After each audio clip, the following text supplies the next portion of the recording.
texte de notre méditation a été lu, mais je vous invite à prendre le deuxième qui est dans le Nouveau Testament, dans la deuxième épître de Pierre. 2 Pierre, au chapitre 3, verset 1 jusqu'à déjà la deuxième lettre que je vous écris. Et dans ces 2 lettres, je fais appel à vos souvenirs pour stimuler en vous la juste manière de penser. Souvenez-vous des paroles dites à l'avance par les saints prophètes et du commandement de vos apôtres, celui du Seigneur et Sauveur. Tout d'abord, sachez-le, dans les derniers jours, viendront des sceptiques moqueurs menés par leur passion personnelle qui diront: où en est la promesse de son avènement? Car depuis que les pères sont morts, tout demeure dans le même état qu'au début de la création. En prétendant cela, ils oublient qu'il existait il y a très longtemps des cieux et une terre, tirant origine de l'eau et gardant cohésion par l'eau grâce à la parole de Dieu. Par les mêmes causes, le monde d'alors périt submergé par l'eau. Quant aux cieux et à la terre actuelle, la même parole le tient, en réserve pour le feu, le garde pour le séjour du jugement et de la perdition des impies. Il y a une chose en tout cas, mes amis, que vous ne devez pas oublier: pour le Seigneur, un jour est comme 1000 ans, et 1000 ans comme un seul jour. Le Seigneur ne tarde pas à tenir sa promesse, alors que certains prétendent qu'il a du retard, mais il fait preuve de patience avec vous, ne voulant pas que quelques-uns périssent, mais que tous parviennent à la conversion. Parole du Seigneur. Ce matin, le consistoire de notre chapelle nous a proposé de méditer autour d'un thème qui s'intitule « La figure de Noé, un modèle de foi engagée et de crainte respectueuse vis-à-vis des dieux pour nous aujourd'hui. » La figure de Noé, un modèle de foi engagée et de crainte respectueuse vis-à-vis des dieux pour nous aujourd'hui. Mais bien-aimés dans le Seigneur, nous voulons méditer autour de la figure de Noé. C'est une figure que nous connaissons bien parce que depuis l'école du dimanche, si vous avez encore les souvenirs par rapport à ce que vous avez appris, et si on pouvait vous poser une question de savoir qu'est-ce que vous connaissez de Noé, vous allez dire que c'est un grand personnage qui a construit une arche. Et donc Noé est retenu comme le constructeur de l'arche, comme celui qui a construit un grand bateau avant que Dieu ne puisse faire pleuvoir sur la terre la pluie qui a submergé et qui a consumé tout ce qu'il y avait sur la terre à cette époque. Il me semble que c'est ça ce qui nous est resté. Noé l'armateur, Noé le constructeur de bateaux.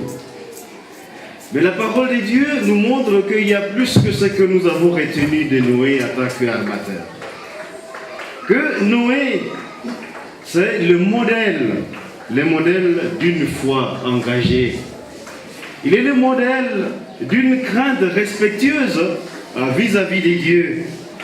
Et il peut nous servir de modèle dans la foi que nous avons placée à Jésus-Christ pour nous qui vivons à cette époque. Et comme il s'agit de parler de Noé, qui est pour nous un modèle dont aujourd'hui, j'aimerais juste d'abord vous présenter ce que nous vivons aujourd'hui. Nous vivons au milieu de gens qui conspirent ou bien qui conçoivent la méchanceté, comme à l'époque de nous. Ça, vous êtes témoins. Vous êtes témoins de tout cela, que réellement nous vivons. Dieu nous a placés parmi une génération ou parmi des générations qui conçoivent la méchanceté. Et la parole de Dieu de nous dire qu'à l'époque de Noé, à longueur de la journée, les gens ne concevaient que du mal. Que le mal sur le mal. Concevoir le mal, c'était devenu une chose facile à l'époque de Noé. Et si nous devons revenir à notre époque, nous vivons aussi au milieu à des gens qui conçoivent facilement le mal. On dirait qu'au Congo, c'est une manière de vivre. Nous sommes tous témoins de ceux qui se conçoivent. Depuis la sphère la plus haute de notre pays jusqu'au bas de l'échelle de la société, nous vivons parmi une génération dont le mal est devenu la préoccupation. Vous êtes témoins de toutes les manœuvres qui sont mises en route, parce que j'aimerais bien le rappeler, de toutes les manœuvres qui sont mises en route pour déstabiliser la démocratie naissante dans notre société. Tenez par exemple des plans machiavéliques qui sont là pour réviser la Constitution. Vous êtes témoins de tout ça. Et les gens qui se mettent ensemble pour conspirer et pour voir comment ils vont concevoir un autre plan pour déstabiliser ce qu'eux-mêmes ont mis en route.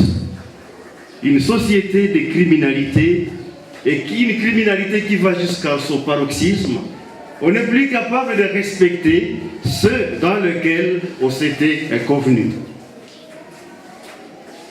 Ça vient de prendre beaucoup de temps, hein? Vous le savez bien, que chaque jour, il n'y a qu'un seul discours que nous attendons de nos oreilles. C'est qu'encore une fois, on va réviser tel article, on va réviser tel autre, juste pour que les gens puissent se positionner autrement dans la sphère politique. Mais cela, mes bien-aimés, c'est une forme de méchanceté qui est sournoise, une forme de méchanceté qui ne dit pas son nom, une forme de moquerie parce que les gens se sont habitués à se moquer des autres. Moquerie parce que c'est tout un peuple qui aurait mis en route à ces processus démocratiques, et voilà que une génération veut torpiller tout cela et se dire que voilà, ce n'est pas à leur affaire. Ça, c'est se moquer du peuple congolais. Qu'il y ait des gens qui peuvent se moquer de nous comme peuple, qu'il y ait des gens qui peuvent se moquer de nous comme peuple des dieux, le troupeau de son pâturage. Ça, je vous assure qu'il n'y a pas une autre forme de méchanceté que nous vivons dans la société congolaise. Tout un peuple qui est devenu la proie de quelques personnes qui conçoivent du mal à la longueur de la journée. Dans la société congolaise, il y a beaucoup de rationalité. Vous connaissez bien la rationalité du Sehemouya. Une rationalité qui nous emballe. Où est ma part dans ce que j'ai fait? Où est ma part dans ce que j'ai vu? Où est ma part même dans ce que je n'ai pas fait? On conçoit des projets pour avoir des Sehemouya. La rationalité des Sehemouya. Et ça va très loin. La rationalité du Mouron.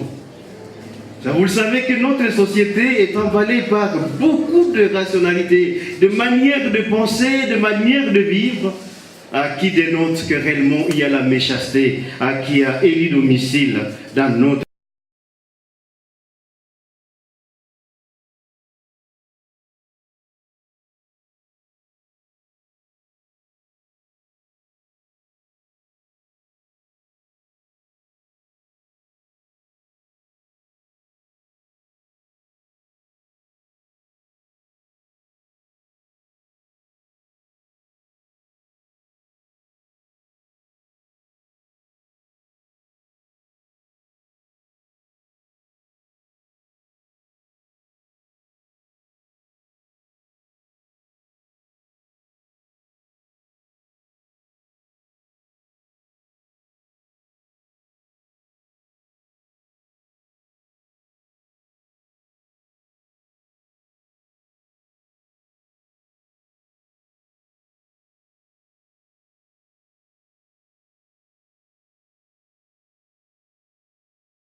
Je trouve la foi et l'obéissance comme les deux ailes d'un oiseau. Comment vous pouvez imaginer qu'un oiseau puisse voler ça, ces deux ailes? N'est-ce pas que ça se communique bien, que c'est là qui permet à l'oiseau de prendre les airs et de prendre l'envol? C'est que l'oiseau est capable de voler quand il a les deux ailes. Vous ne trouverez jamais un oiseau en train de voler avec une seule aile. Vous allez vous dire, c'est quoi comme histoire? Et c'est tout le monde qui va fuir d'ailleurs, à voyer un oiseau voler avec une seule aile. Un oiseau avec une seule aile, ça va tomber absolument par terre. Et alors quand ça tombe par terre, c'est que pour lui la vie est finie. Pour lui la vie semble s'arrêter là-bas. Et mes bien-aimés dans le Seigneur, autant que l'oiseau ne peut pas voler avec une seule aile, autant que le chrétien a besoin de placer sa foi dans la parole de Dieu et d'être fidèle à cette parole. Alléluia. L'écoute de la parole et l'obéissance à cette parole, voilà ce que le Seigneur nous demande de faire. Noé a fait exactement, nous dit la parole de Dieu, Noé a fait exactement ce que Dieu lui a prescrit.